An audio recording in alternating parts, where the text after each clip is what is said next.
everybody? I want to welcome you guys to another episode of the Counterpoise podcast. I am one of your hosts, Everett Stevenson, and I'm joined also with our other co-hosts. Hello, everybody. My name is Malik Foster. I'm a co-host for the Counterpoise podcast.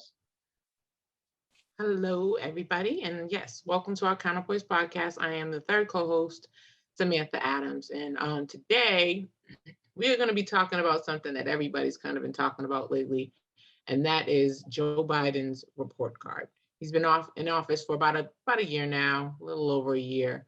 And we want to talk about some of the things that have been going on and, kind of give some of the pros, cons, goods, bad and ugly, and grade him kind of on how he's been doing so far. So we're going to just jump right in. First, we're going to start off by talking about COVID response. The reason why, we wanted to start off like that is because that was going to be his number one priority as soon as from day one, from when he got into office. And one of the things that I noticed about his COVID response was that he definitely tightened up a lot of the regulations and stuff. Things seemed to be a little bit more streamlined, but the problem is that it just seemed like the CDC and nobody really knew. I can't just put it just on the CDC because it was between the CDC, the World Health Organization, different hospitals.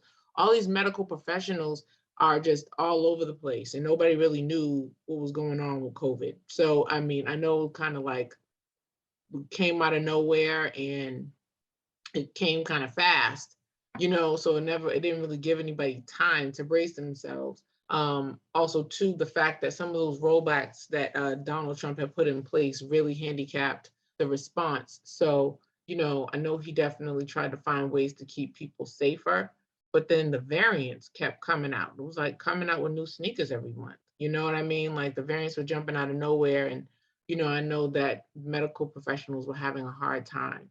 But some of his mandates, like I remember he tried to do like a national mandate in businesses and stuff like that. And then it got overturned by the Supreme Court and stuff like that. So I don't know. What do you guys think? Yeah, Sam, to echo your what you were last leaving off with was about the mask mandates, right? I think he kind of dropped the ball with that, trying to, kind of force the workers to, get vaccinated. I kind of don't agree with that because based off of what you were saying with the CDC, withholding data from individuals who are 18 to 49, that's a big group of the population, right?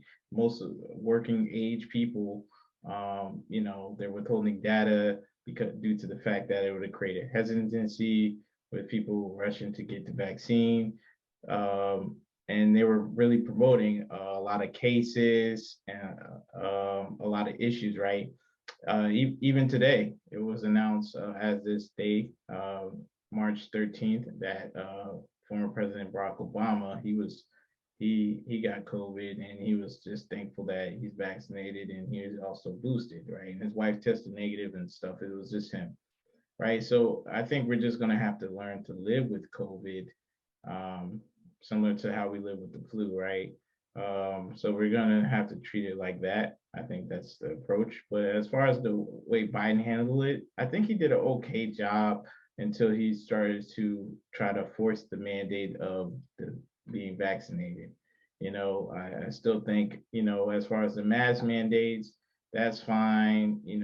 Supplying people with the mask, having a lot of vaccines readily available and free. I think that was a good job on his part. But requiring the workers to be vaccinated. I know some jobs ask about that and stuff now, especially if you're working on site and not remotely. That's an issue, which led a lot of people to get out of the workforce, right? They decided to do something else. So a lot of places are hiring and nobody wants to come into work due to some of the vaccination requirements and even pay and some other reasons. But vaccination was one of the big things that people were complaining about. So I think he did an okay job with the vaccine stuff. but he could have done better. What do you think, E? Yeah, so with me, to echo some of the sentiments that you guys were just saying, I did think that he did a good job as far as like, having availability for the vaccine readily available.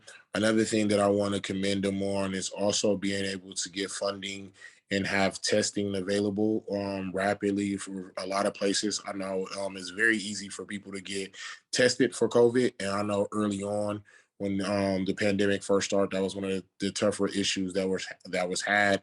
I think they even have it where people can call and have tests sent to their homes as well. So even if you're not able to maybe make it to a testing site or a location, each citizen will be able to have a testing kit sent to them at their home, and they can kind of perform a test as there as well.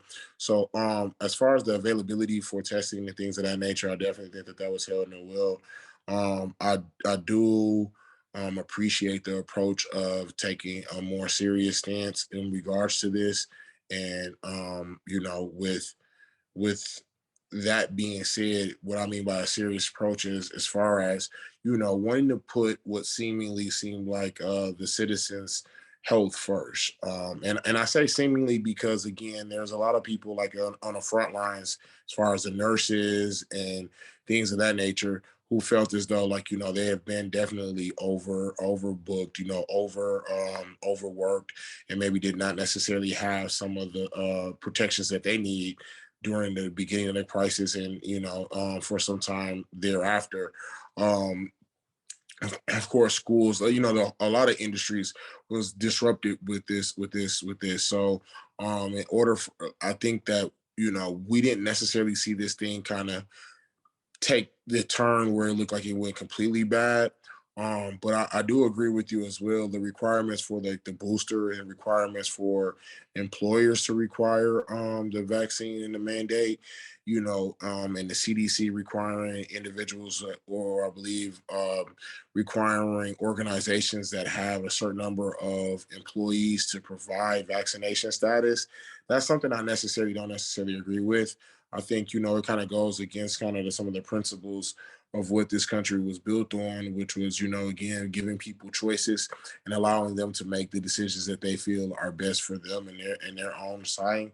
Even with, and that goes with not only just the choices that which the greater choice, which is the choices that you make in what you want to input into your body, but also to a more grandeur picture as well as how someone should operate their own business, private or not. So that was something that I thought was kind of different, because it really looked like it infringed on the rights of business owners as well as individuals who who had to make those healthcare or who had to make those decisions for whatever reason, whether it was travel, whether it was for work, or like you said, Malik, others individuals may have had to face unemployment due to the decisions that they chose to make. So that one's kind of tough. I seen rather recently, there was a big push for us moving towards, kind of going to this new normal and treating this like something like the flu and kind of just getting used to it. I know there's been another push for possibly another third or fourth booster. So those are things that I'm also looking at in regards to the, the COVID response and what President Biden has been able to do. But I do commend him for being able to making sure that testing has been available all around and that individuals can at least find testing. I don't know about how it's been with you guys, but we in my city at least, you kind of can go around and you'll see tons of testing sites where people are just there, like whether they're in a tent or just off on the side or like an actual brick and mortar location. People are always available to do this testing thing, and I know again that spurs for opportunities, spurs for jobs, just like as much as like the vaccine sites as well, where people kind of have to give out those vaccines. So that was also a boost to some individuals for employment purposes as well during this time frame. But yeah, that's my thoughts on that. Yeah, I wanted to just say something real quick. So one thing that you guys both said that made me think of something. I think one thing he could have done better, as opposed to trying to require businesses to do vaccines, what he should have done was required businesses to continue to pay their people if they get COVID, as opposed to requiring the vaccines. Because you can get the vaccine and still get COVID.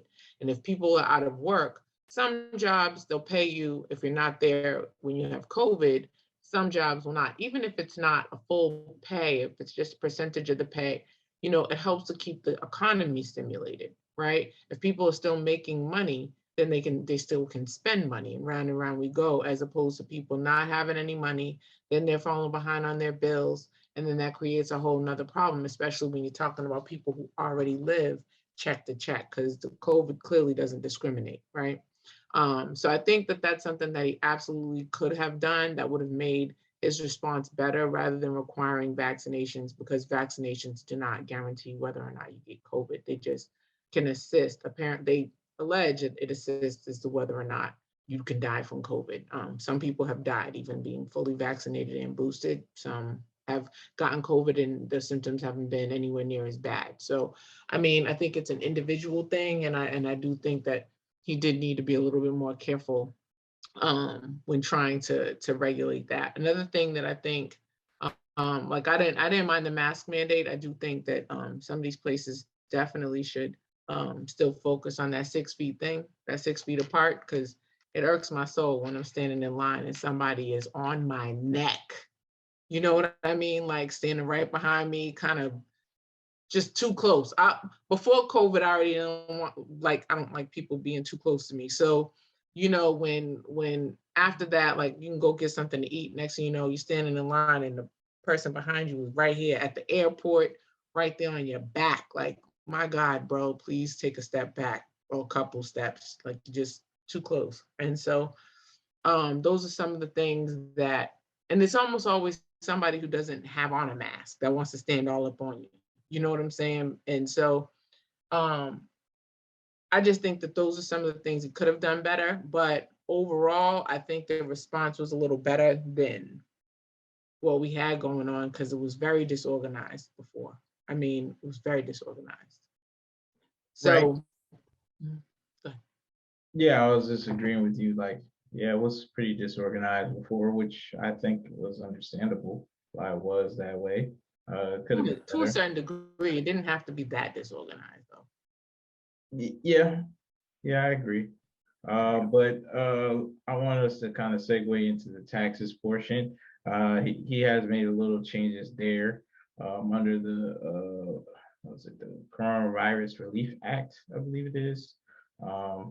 So under that, he kind of snuck in there that the broad range for the IRS to look into people's accounts, even if the transactions are $600 or more. So that gives the IRS more reach in this day and age. So if people have, you know, the Cash Apps, the Venmos, PayPals, they're going to be more monitored than they were in the past. So even if you're having transactions of $600, that's one thing. Another thing is under cryptocurrency, he did what they call is a wash sale rule, and basically you can kind of claim your losses now, and they're definitely taxing cryptocurrencies these days. So they're really monitoring that, even though I know it's supposed to be decentralized, but in a way it has to be a little bit regulated and centralized from a tax perspective, because the government's going to want their cheese. So I know people are trying to hold their assets in their wallet to try to avoid some of these taxes. But once they realize that gain, they'll have to pay taxes for it. But I think what the tricky thing about cryptocurrency is that it's a currency, right? So if you're just trading in that coin and purchasing things with that, and not really exchanging it for the dollars, I think that that'll be the tricky part of crypto, in my opinion. But also, you know, you want to talk to your local tax professional. Those are just my thoughts and opinions, and not tax advice. I would say talk to your public accountant on that issue. So those are just some of the few things he did there. I think he also wanted to increase the income tax rate, which I'm really not a fan of. I know people want to tax the rich more, but when you tax the rich more, it seems like it always has to be attached to taxing everybody more, right? Because I mean,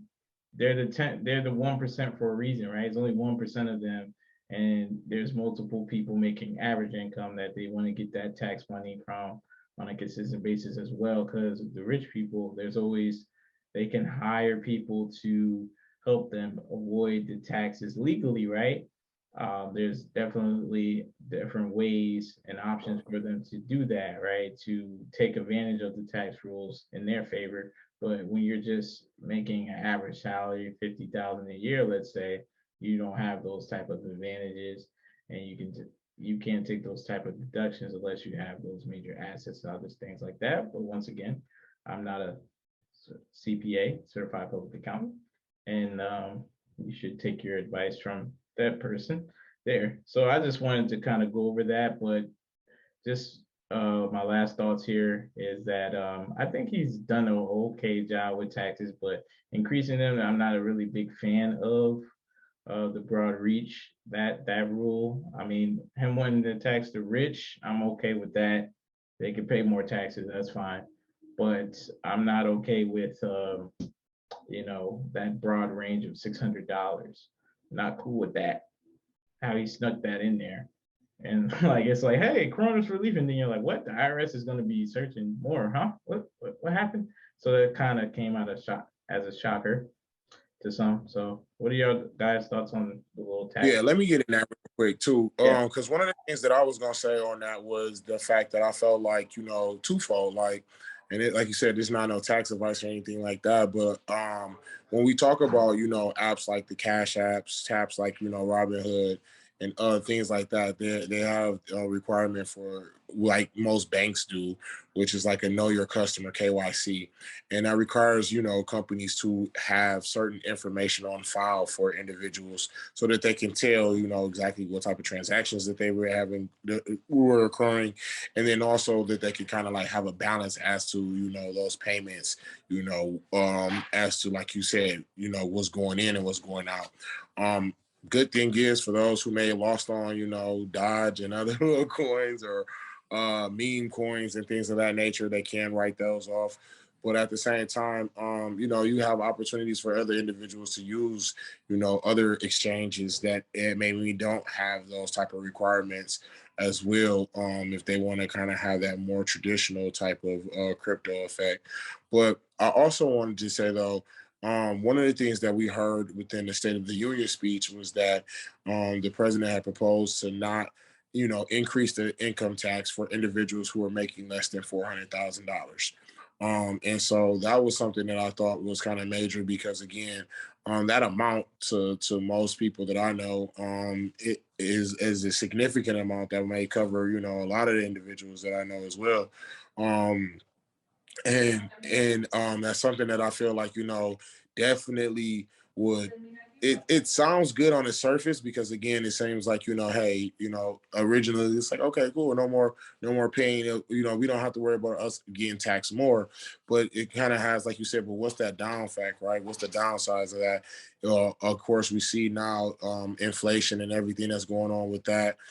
So those prices that continue to go up for, just your day-to-day things. So of course, maybe individuals aren't necessarily being taxed more on a day-to-day, the consumer, but what you're losing is you're no longer going to be able to acquire, that milk for $2.30, or, your gas at whatever rate that you have that at, or whatever the case may be, just the fat kid in me remembers like when you used to be able to have 25-cent bags of chips, and now they all the way up to what, like 50, 59, something. I don't know what it was, but for those little bitty bags. So things like that, I think, is what's gonna really, like, what we'll see kind of offset that tax break that some individuals may receive.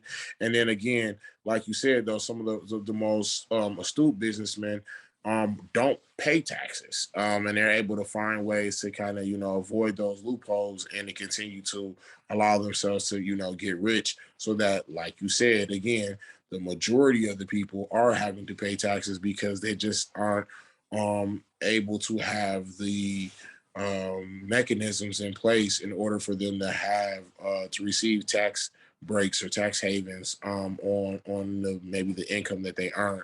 So while sadly it's something that may not really affect a lot. Of course, we did also see the child parent tax that recently came about, in which he allowed parents to receive an extra. I think it was like maybe it was like 600 or something like that. But he gave parents extra income for their children in regards to, I think it was for like the next 2 years or something like that, that they were able to receive additional income, and that helps. We heard some promises as well in regards to while we're talking about parenting, in regards to and I don't want to say a tax, but some of the things that the president was looking to do, which definitely sounded a little lofty within his reproach, which was childcare. One of the things he stated was that he wanted to try to lower the cost of childcare for most parents, and also extend that to allowing people to have the ability to take their children into PK up to like 3 or 4 years old or something like that. So while I think that those are also great initiatives that we would love to see, I just don't know necessarily how that will take place. But I'm definitely looking forward to see what plans that the government may have for that. So in regards to the taxes thing, again, I I'm a little leery on this one because it's like, again, I hear you say you're not gonna raise the taxes for most, but I'm also understand that, even the way that it stands currently, some of the largest companies don't necessarily have to pay taxes as it stands. I know one of the things that another initiative that I believe the president referred to again in the State of the Union was that he wanted to try to eliminate companies from being able to ship workers and ship jobs overseas, and for those workers, or excuse me, and for those jobs to receive like the benefits of having um, lower wages, having cheap wages for the work that they were supposed to have for individuals that may have been inside the country that was working. So um, correcting, and I think my understanding of it is that again that there will be a correction and like a tax that may be levied on those companies who do choose to service jobs out of the country in lieu of paying less wages, So an and those outsource tax. yeah, like an outsource tax for outsourcing your labor. And I think that that's a big initiative. I know that's something that's definitely going to be very popular. But when we look at how today's society goes, whether it's outsourcing, whether it's contract working, whether it's what I'm saying, freelance type of things, like that seems like that's the direction in which the country is trying to move towards. And so like that's why I think it's kind of important that we see, if those initiatives are able to kind of get through and actually have an impact on the citizens on a day-to-day basis. And that's all I have on it. So honestly, I think that outsourcing tax thing came from the Republicans. If I'm not mistaken, that was actually an idea uh, from Donald Trump, which I remember finding it interesting considering that a lot of his stuff was made in like China. And so like his hats, the clothing, the things that not just his clothes from his clothing line, but the thing from his wife as well. Well, is his wife or daughter? I don't remember, but one of them. A lot of that stuff was made in China. As it relates to um, the taxes, Democrats typically tax the rich, and the middle class doesn't always pay as much. I think a lot of the tax breaks that Donald Trump had lowered taxes for the 1%, which then made it more difficult for everybody else. For the middle class, it was like literally standing on the middle class's back. And then the lower class, who already can't afford to eat and doesn't make any money, had to pay higher taxes. I think that at the end of the year, when you file taxes, especially with the Biden tax breaks, people with children are going to see more benefits from that, because that's when you see people getting bigger income tax returns.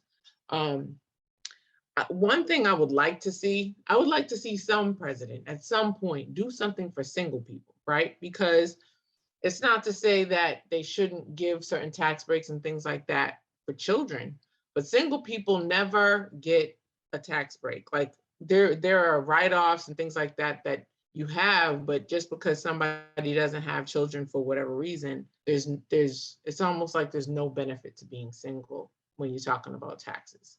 And so I think that like it's almost like the single folks are the forgotten people. It's not to say that having children is not important or people with children, that's not important to receive tax breaks. But if everybody that's single that's paying taxes is never receiving any, like reaping the similar types of rewards, then it just makes it feel like you just keep standing on the backs of, because I saw a meme, right? That's what triggered the thought when you guys were just talking about it. I saw this meme that was like, single people are struggling. I don't understand how single people can struggle. Something like that. Like, what are y'all doing? And it's like, well, if you're single and you file your taxes, you might not get $3,000 back at the end of the year. You might owe money, right? You might get $100 or something like that. You might not get as much money. But if you have children, you may get a couple racks back, right? Also too, when you're talking about government assistance, when people receive government assistance, you get more because you have children, which makes sense because that's more mouths to feed. But if you're single, you may not necessarily get those same benefits despite the fact that you paid about the same amount of money in taxes as somebody that had kids. So, I think that they need to even certain things out. Try not to forget about certain people. And then as far as the going into the account thing, the thing that Malik had mentioned, I'm not going in, but watching, monitoring people's accounts and transactions over a certain amount of money. I get why, dude. I get why they do that, and I get it, the purpose of it, especially as it relates to, cryptocurrency and things like that. I just think that there still should be some level of privacy there too, because you're talking about people's money, and the government doesn't always have to be involved in every little penny that's spent by the people. You know what I mean? And I think that people just need to just go ahead and make sure that they are get a little bit more privacy. So I'm getting ready to segue into the next topic, but before I do, I just wanted to check to see if you guys had anything you wanted to add. Oh no, I don't have Okay. anything. I'm good. All right, so then the next topic is Biden's approach on policing. I, for one, have a more pushback on his ideologies about policing. I don't know how Everett or Malik feel, but he doesn't believe in defunding the police. I don't even think he fully understands what defunding the police means. He just wants to give the police more money, which I don't think fixes the problem at all. I think it just continues the problem that we have with, especially when I say the problem, I'm talking about the problem of police and the diaspora. I'm not going to say Black community because we need to work on that. But the relationship between Black folks and police needs to be fixed. And it's not by just continuing to give police more money without fixing the problems that are happening within the police department, right? You're just kind of rewarding bad behavior and saying, hey, you guys should think about doing X, Y, and Z. Like, think about having these types of organizations within the force. If you can't even get police to get proper training, how do you expect them to have all of these other things? Like, you don't need a degree to become a police officer, but you need a doctorate degree to become an attorney or a judge. Like, think about that for a second. They go to the academy. Academy is only like 6 weeks long. It's not some extended period of time. Yes, they have to have training, but 1 hour here, 2 hours there, they might constantly be in training, but it's an hour here, an hour there for different things, as opposed to getting an education and stuff. Us as attorneys, we have something that's called CLE, which is continuing learning education. Some states don't require CLE, and they use CLE as a punishment when you're out there doing a whole bunch of stuff you have no business, but they teach you ethics. You have to take an ethics test before you can even sit for the bar or before you can even become an attorney, right? So you have all of these things in place, and they make sure you stay on top of it. Then there's also a governing disciplinary body within that. And if you don't take your CLE, or if you mess up, you can lose your license to practice law. But it's not the same thing. Like in the police departments, yeah, you have like internal affairs, yeah, you have self-policing. But when you have so much camaraderie amongst police, how are you really self-policing, right?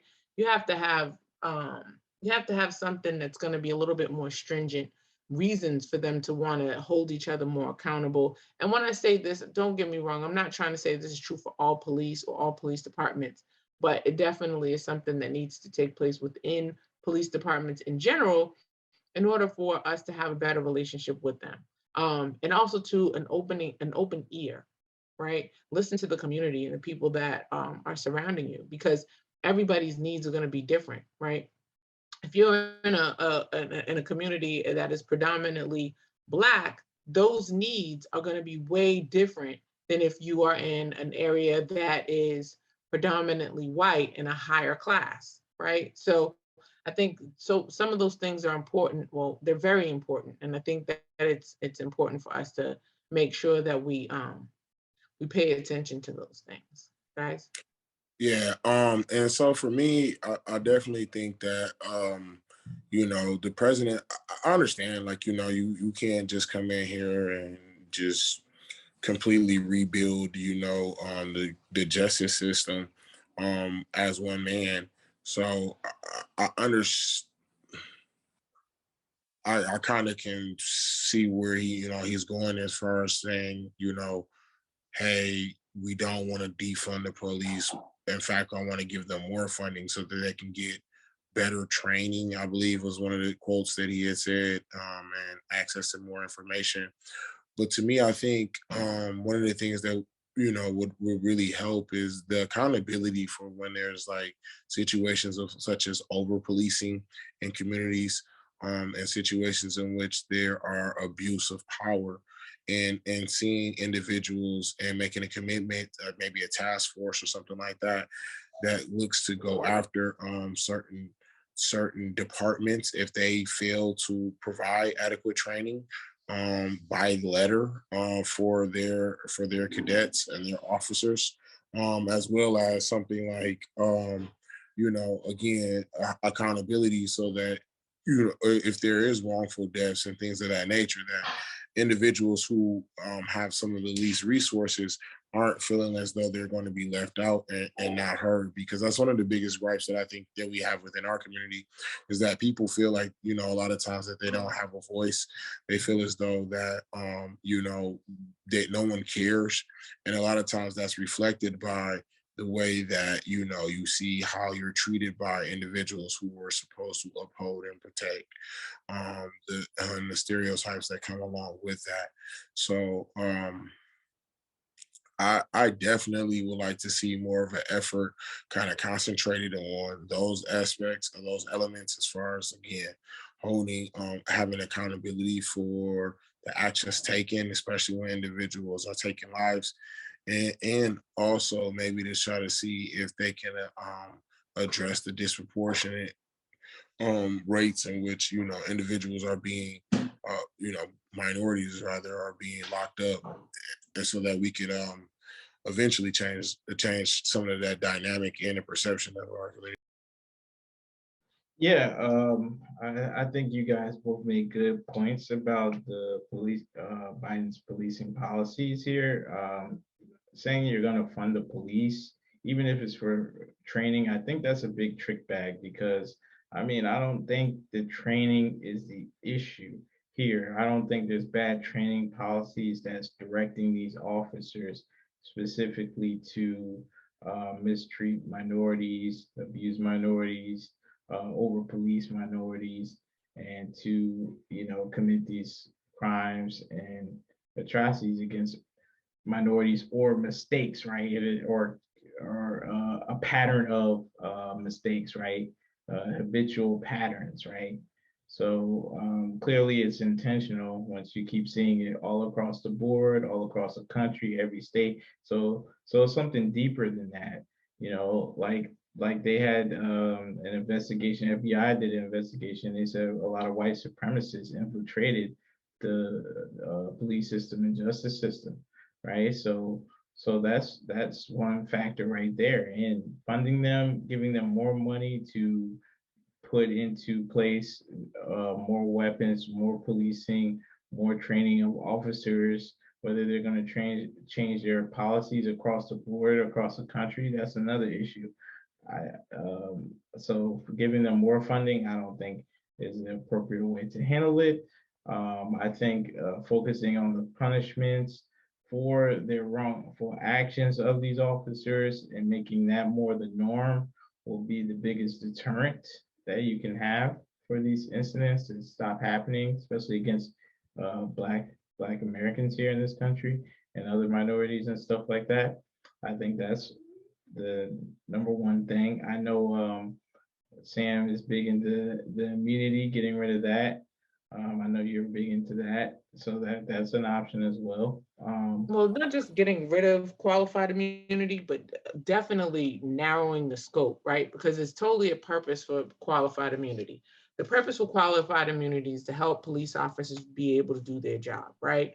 Without fear of too much consequence, because sometimes they do in fact have to, well, maybe the law for you and me, they may have to break in order to catch somebody who's breaking the law. It makes sense in that aspect. It's the abuse of qualified immunity that needs to be handled, right? They need to find a way to narrow it so that people can't abuse it the way that they do, because a lot of times you see police hide behind qualified immunity. If it's a situation where it's like, all right, I don't want to even want to give examples because I don't want to trigger anybody, but there are definitely examples where qualified immunity is completely necessary. But Oh, there's also oh, plenty okay. that aren't. I was just gonna say, I know a lot of times it's like a judgment situation. When it comes down to, there's not like a black letter law, but this is an opportunity in which the officer maybe has the opportunity to make one decision or another. Then that they won't look to say, oh, well, you made the wrong decision in this Right. situation. Exactly. And it's a split second decision too. It's not something that they sit around and ruminate over for extended periods of time.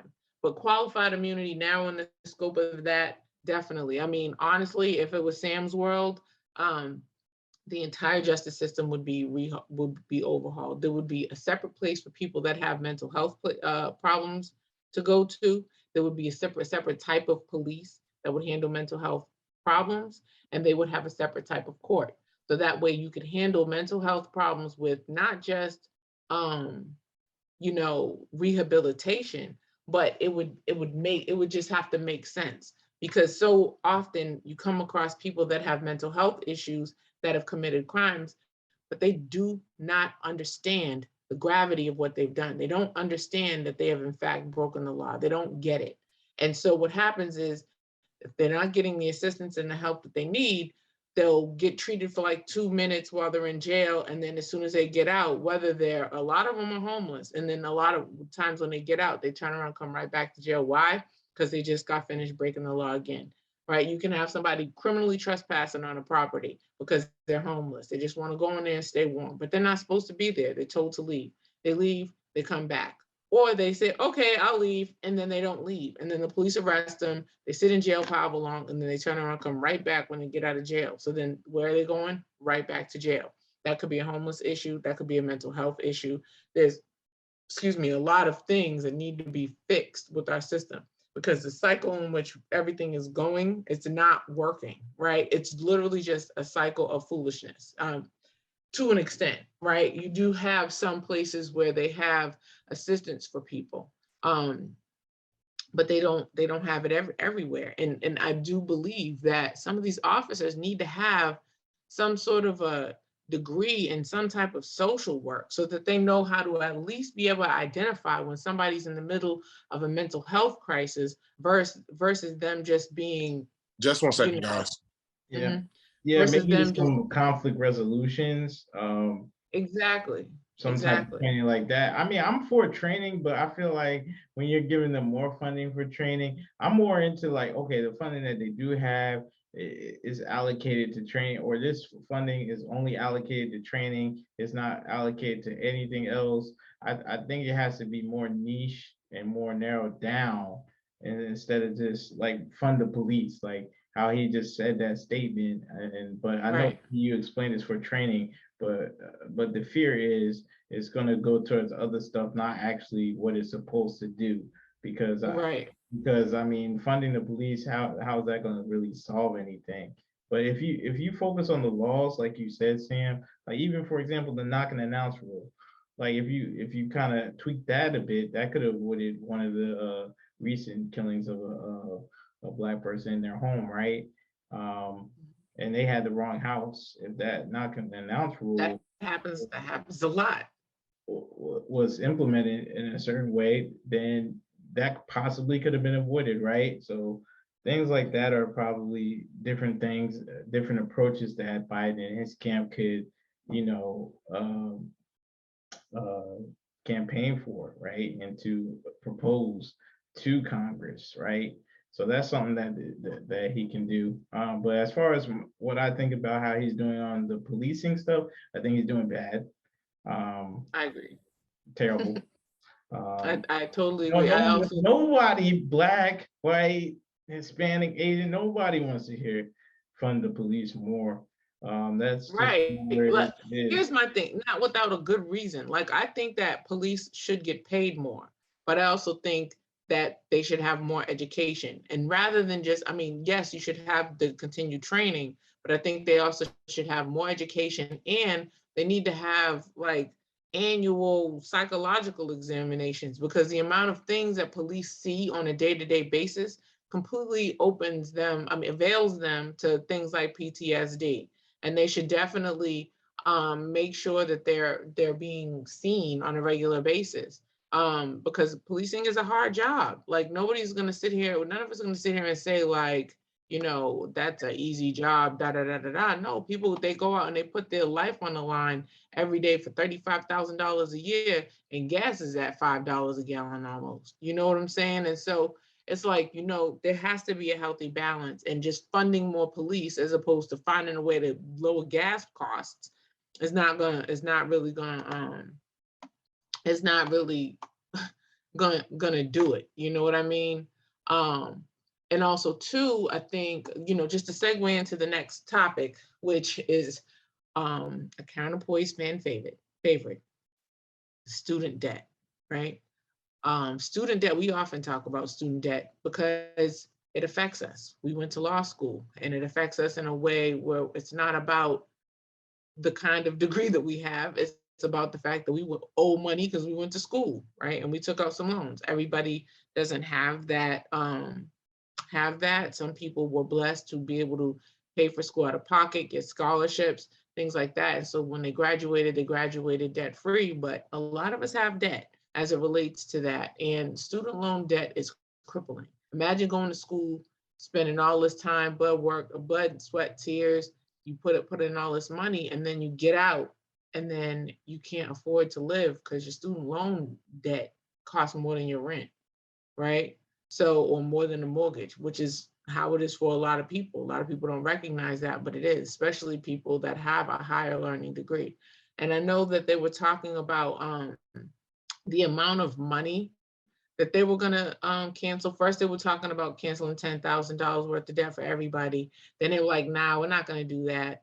Now I think they're talking about, I don't remember if he's upped the amount or if somebody proposed that he upped the amount to about 50,000. That would be nice. I would like $50,000 in debt to be forgiven.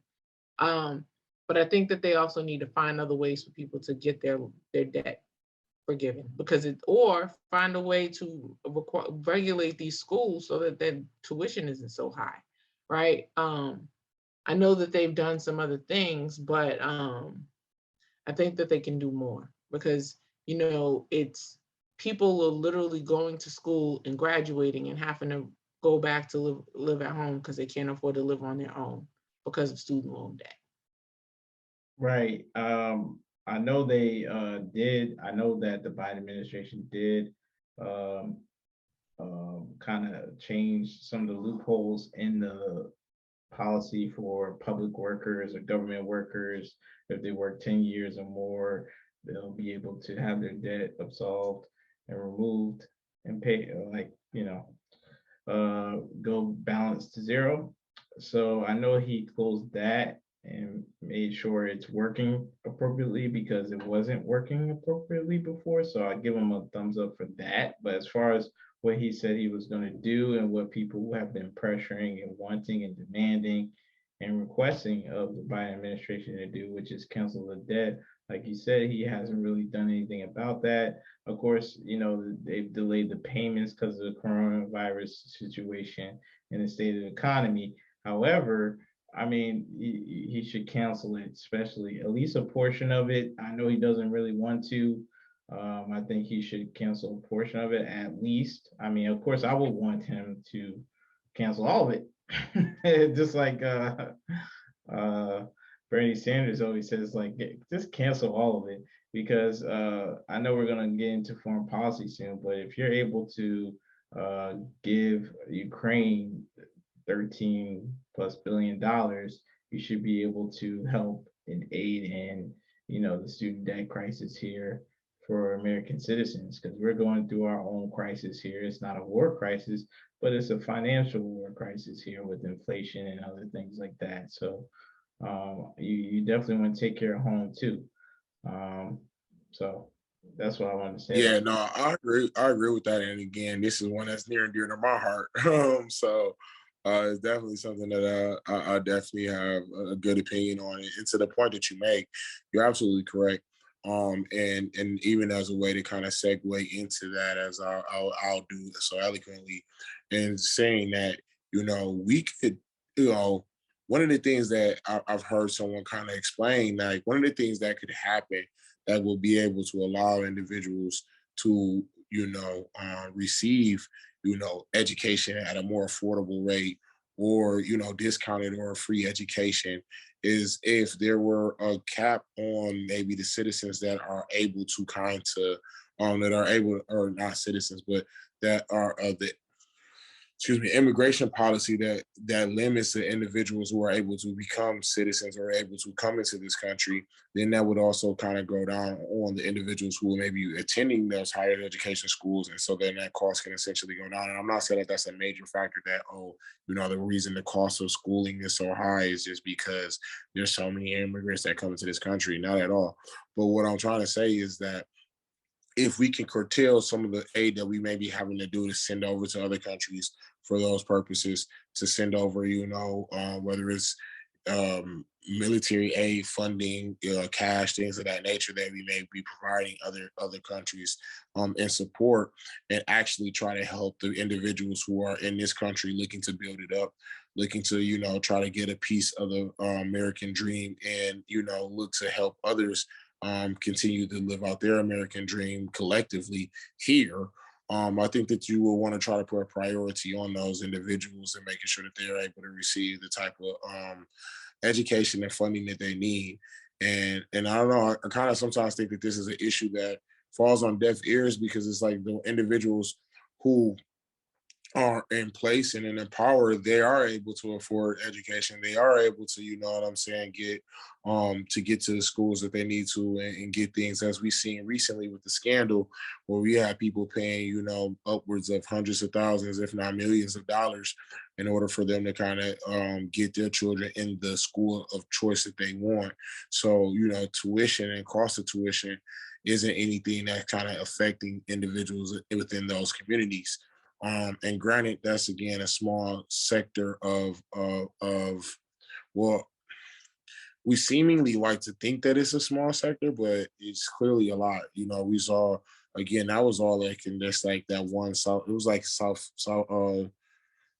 Excuse me, in like L.A. Correct, like L.A. County, or was it for the kids that got caught up in that scandal, or excuse me, the parents that got caught up in that scandal. I think they were trying to get their kids into what was it, like USC, correct? Yeah, Yeah, it was in stuff trying to. yeah, it was in California. Yeah, so like it was just people trying to get their kids into USC, but nonetheless, though, I'm sure these things happen all around, and no one's saying cut the cost for boarding schools or none of the other stuff, but like, but for people who are trying to do it, and I think another thing that I realized to say, like, I think that is able to be done is recently I was able to hear the state of the city speech from the mayor Duggan of Detroit, and he stated how residents within the city of Detroit can receive, if they graduate from a high school from in that state, or excuse me, in the city, they can go on to receive either a 2-year scholarship to a school of choice,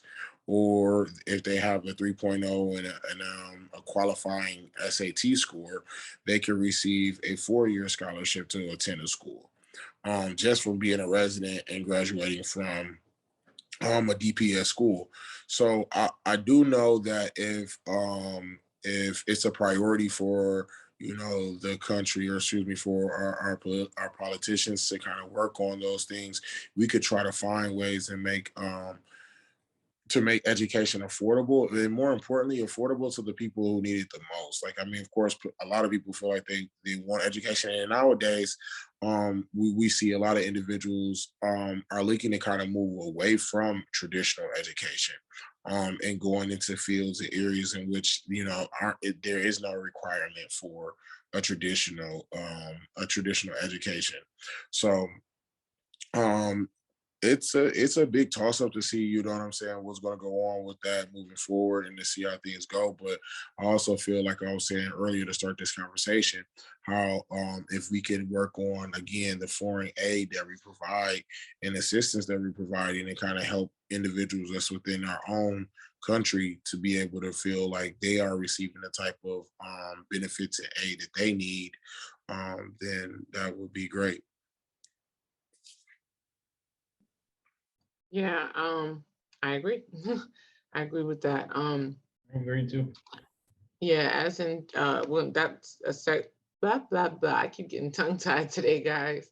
That leads us into one of our last topics, and it's the foreign policy issues. And to boot, I'm going to start off talking about inflation, right? Inflation is a huge topic, especially right now, because everything costs more, right? Where you can go to the grocery store and spend $60, you might spend 120. Everything is like double. Gas prices are through the roof. A lot of that inflation, though, is a direct result of two things: the war in Ukraine and COVID, right? When you're talking about the cost of food and things like that, when everybody was out of work, there weren't as many people out there harvesting, things like that. So it made it harder. And that's why you're seeing food shortages. And it's like, not only is there a shortage, supply and demand, right? So you see food shortages, and you see it costing more. And that's just the direct result of COVID, on top of the fact that we are trying to work on our relationships around the world. When you look at what's going on in Ukraine, the money, the reason why gas is so high is because we get some of that fuel from Russia. And we have sanctioned, through NATO, we've sanctioned Russia so much that they're like, okay, well, you may not be getting involved with the war, but you are you're not getting involved, but you're getting involved. So because you're getting involved, we're gonna make things a little harder for you. So Putin has required us to have to pay more money for gas. And it's not just gas, it's energy costs. And so with our energy costs, because the price has been going up, it makes it it makes it even more difficult for a bunch of people who are just now getting back to work from being on like this 2-year not in the office thing. That was another thing I wanted to say. One thing I did not like is how the president got up there and said, now gas prices is going up, but we want everybody to go back to work, go back into the office. Sir, if people don't have the money, how are they going to get there?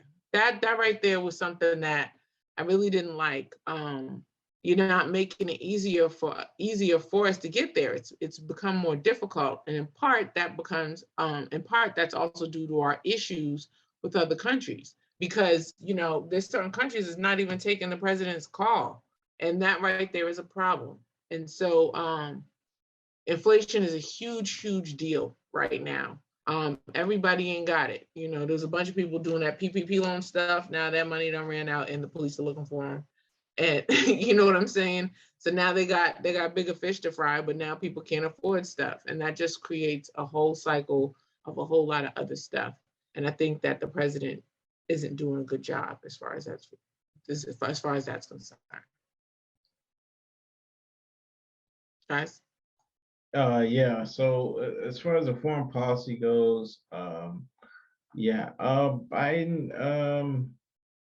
you know, like you mentioned earlier, there's countries that aren't taking his phone calls, like Saudi Arabia. For example, they didn't want to entertain him because the Biden administrations aren't doing some of the things they want them to do. So they're not even taking his phone calls in order for them to pump more oil to kind of help level off the market a little bit with these gas prices. I know Biden wants to possibly tap into the U.S. reserves of oil, but he's not sure yet.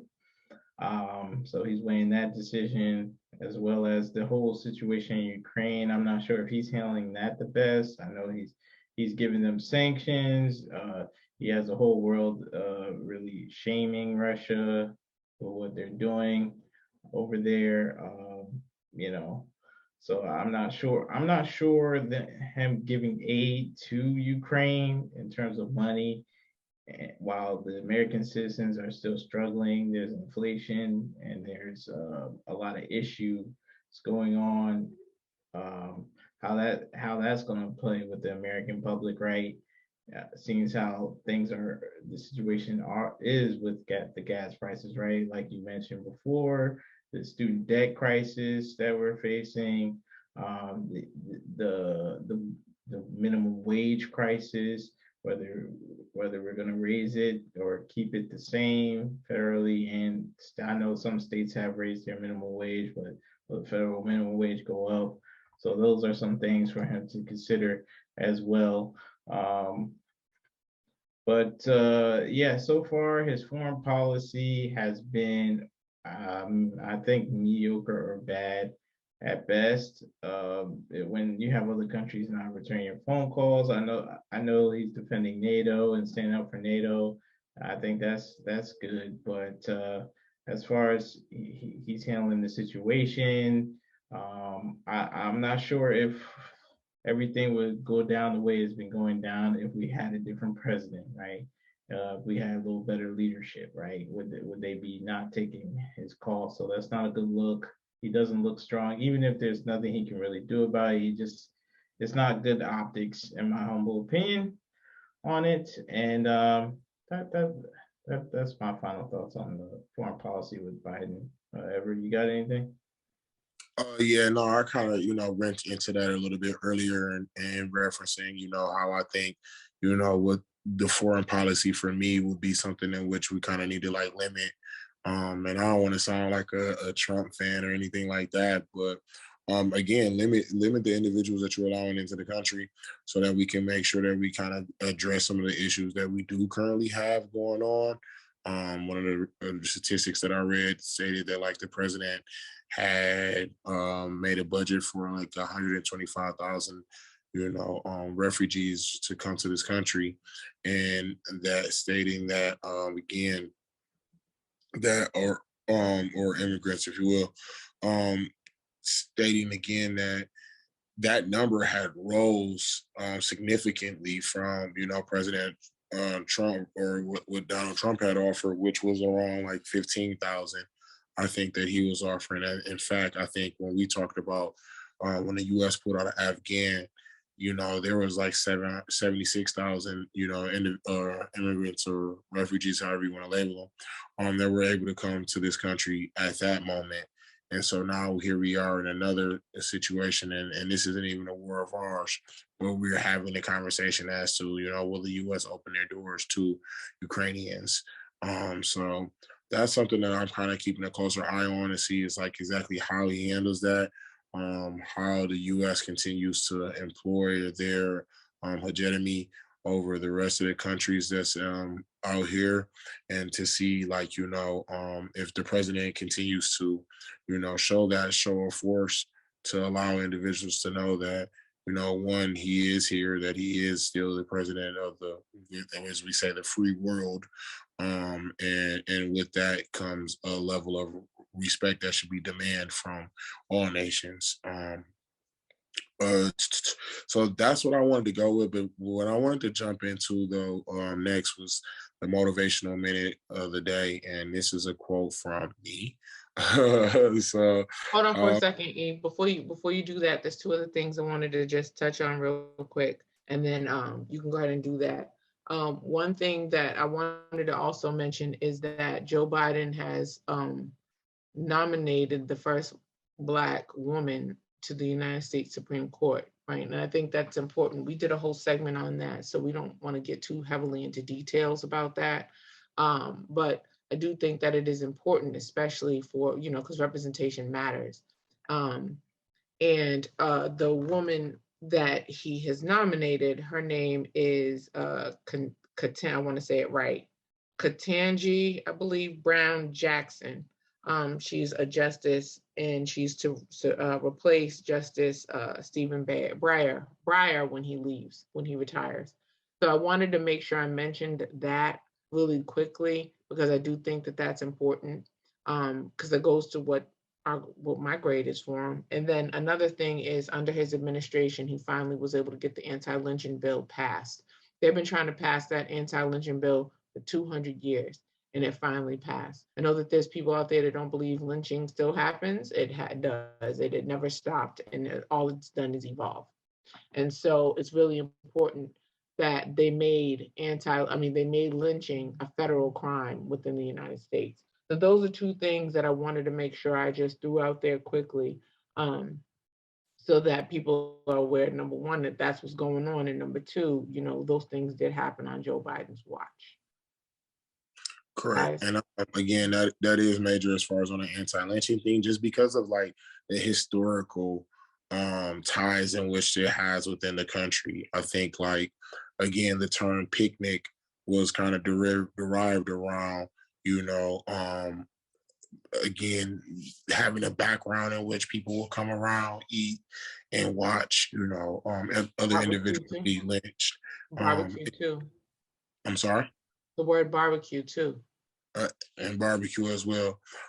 So it's so engraved within our country sometimes that we may miss that in regards to just seeing just how deeply rooted that activity and that actual action has been. But what I wanted to say to people for as far as the motivational minute for the day or for the week this week is that to encourage individuals that regardless of who's in office or what's going on, to do the one thing that you can do, which is to control your situation. Again, of course, today we're looking at what President Biden has been able to do within his first year, but to a lot of individuals, that may not change their day-to-day life. And so, but you will see people advocate super strongly for one thing or another about whatever it is that they feel. And what I want to say to people is that, while it's okay to have opinions, the best thing that you can do is to do for yourself in a sense. And I'm not saying that to say, pull yourself up by your bootstraps, but more so to say, like, try to put yourself in positions in which you can allow yourself to be able to advance within your life without having to incur, the most damage. Pardon me. Without necessarily having to be exposed to, reliance on, government or another or a political figure in order to change the things that you can try to do on your day-to-day basis, because you have the most power over your life on an average. Okay, that was a good motivational minute. I know we got the Black Business of the month. Sam. Yeah, we do. I did want to make sure I gave my grade. You guys can give yours if you want to. But I would say overall, I think that Joe Biden is probably somewhere around a B minus C plus. That's the grade I would give him right now. He has vast room for improvement, but he has handled some things fairly well. So you're going with B minus?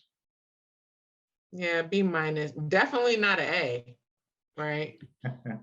Definitely not an A. I mean, he's still got 3 years left in office, so there's enough room for improvement. B minus, and that's being kind of liberal with it. That's the reason why I say probably like a B minus C plus. He's somewhere in that range. Just more will be revealed.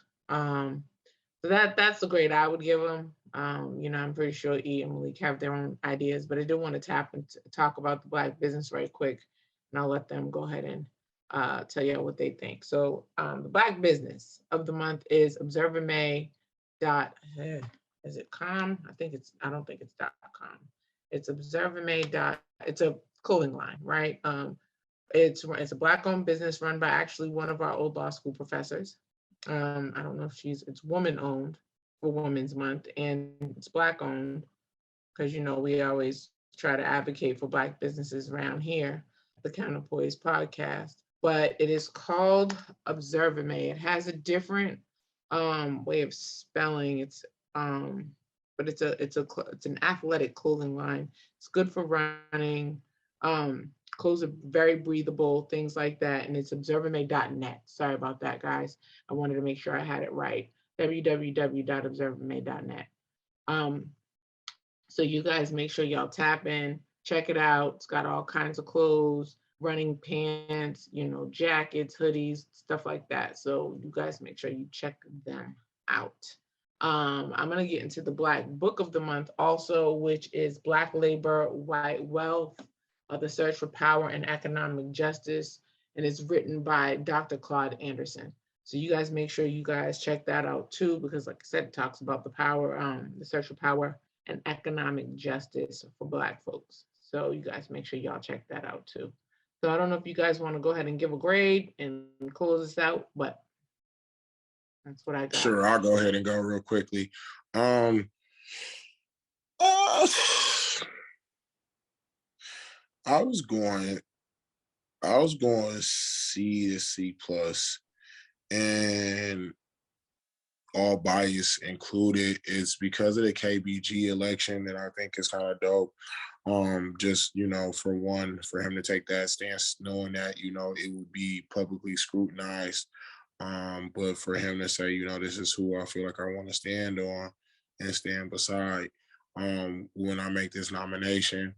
I feel like it's a concerted effort to try to like a goodwill to the community, and also not only just that, but also putting in a justice that we feel like, again, someone that would likely. It's hard for me not to be very biased when I speak of Black women because I've been raised by so many, but just like someone that, again, not even just that, but like, again, essentially one of the mother of Earth. So this is someone that has a lineage that brought the birth of the actual nation, not even nation, but the world, if you will. So that, not to get too deep on it, but that part I definitely appreciate, but I definitely think that there's a lot of room for improvement. So that's why I'm going with that like C to C plus range.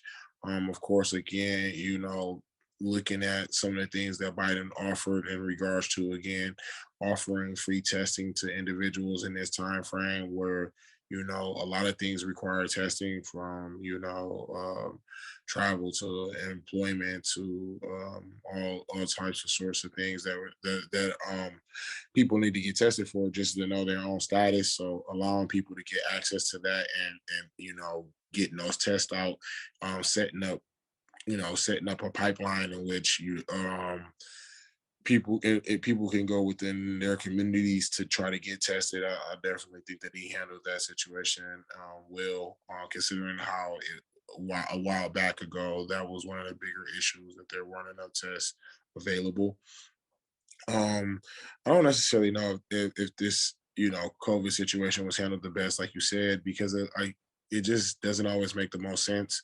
So sometimes, as far as policy wise, the way things go, so and again, everything wasn't necessarily always given to us, which that's that's normal. So I say about a C to C plus. I definitely think that there's room for improvement, but I do think that he's done some things that are a little more noticeable within that first year, that makes me say, okay, you know what, if you can kind of build off of that and continue to go and add some things, maybe we can see get a little more of a higher grade from me. Yeah, I think I'll go with C minus as my grade. I think he's done a few good things, as you mentioned, the testing, some dollar gestures for the Black community, um, as well, but some bad things as well, right? Funding the police more, that's not something people want. The rate of inflation, student loan debt, the gas prices, how he's managing international affairs, some of the tax stuff. When you sum all that up, that's what I got. I think some of his best stuff has been the COVID, how he's handled COVID. That's some of the better things he's done, but everything else has been mediocre or bad.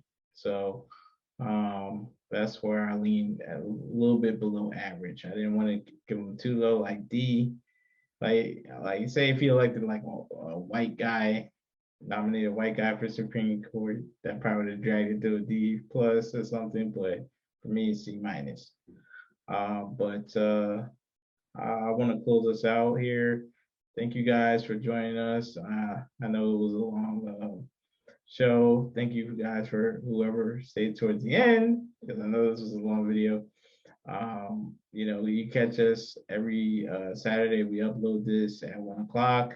Also, what's on Wednesday? We go live on Instagram at Counterpoise Podcast.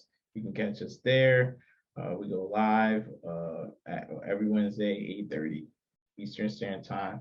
So thank you guys. Do you guys want to say anything before we close us out? All right, guys.